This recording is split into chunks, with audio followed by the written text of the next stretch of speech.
میں ہوں عمران یوسف. ہیڈلائنز اب جان چکے ہیں. اہم خبر آپ کو دیں کہ مجوزہ آئینی ترمیم حکومت کے لیے نمبر پورے کرنا درد سر بن گیا. بار بار وقت کی تبدیلی کے بعد رات گئے قومی اسمبلی کا اجلاس. اپوزیشن کی ایوان میں نعرے بازی. اسپیکر نے مختصر کارروائی کے بعد اجلاس آج دن 12:30 بجے تک ملتوی کر دیا.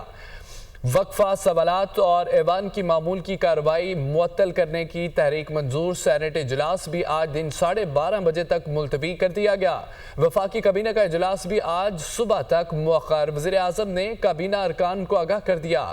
آئینی اصلاحات ترمیمی بل آج قومی اسمبلی اور سینٹ میں پیش کیے جانے کا امکان ہے. آئینی ترمیم کی وفاقی کابینہ سے منظوری لی جائے گی.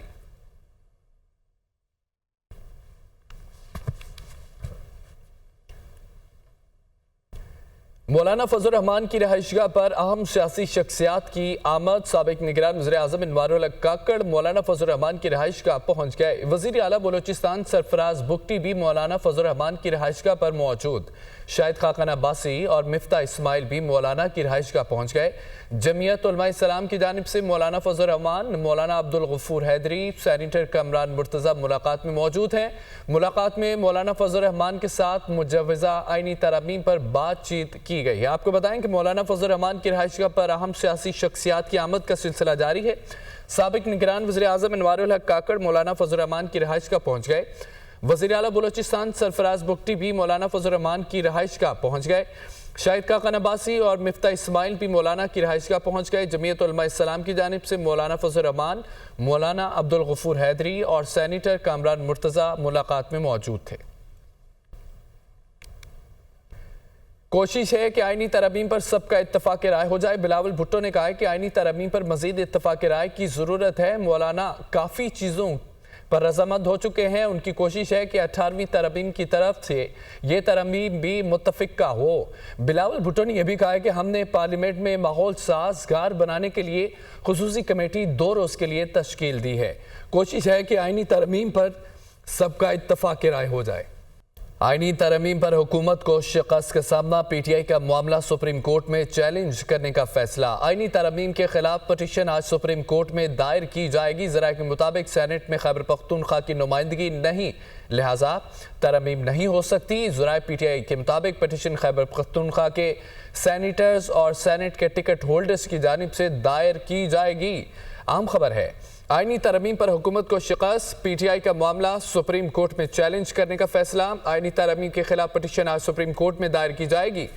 سینٹ میں خیبر پختونخوا کی نمائندگی نہیں، لہٰذا ترامیم نہیں ہو سکتی.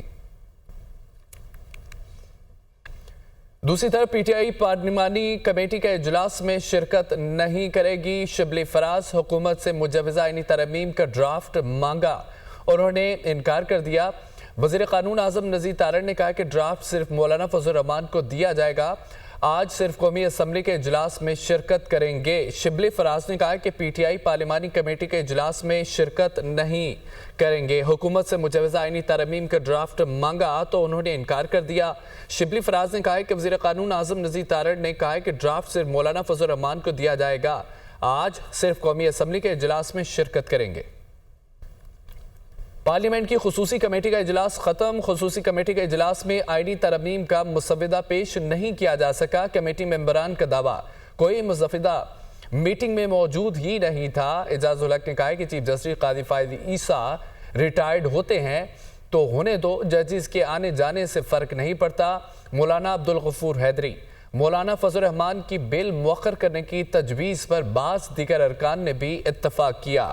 خبر یہ ہے کہ پارلیمنٹ کی خصوصی کمیٹی کا اجلاس ختم ہو چکا. خصوصی کمیٹی کے اجلاس میں آئینی ترامیم کا مسودہ بھی پیش نہیں کیا جا سکا. کمیٹی ممبران کا یہ دعویٰ ہے کوئی مسودہ میٹنگ میں موجود ہی نہیں تھا. اعجاز الحق نے یہ کہا چیف جسٹس قاضی فائز عیسیٰ ریٹائرڈ ہوتے ہیں تو ہونے دو، ججز کے آنے جانے سے فرق نہیں پڑتا. مولانا عبدالغفور حیدری نے کہا مولانا فضل الرحمان کی بل مؤخر کرنے کی تجویز پر بعض دیگر ارکان نے بھی اتفاق کیا.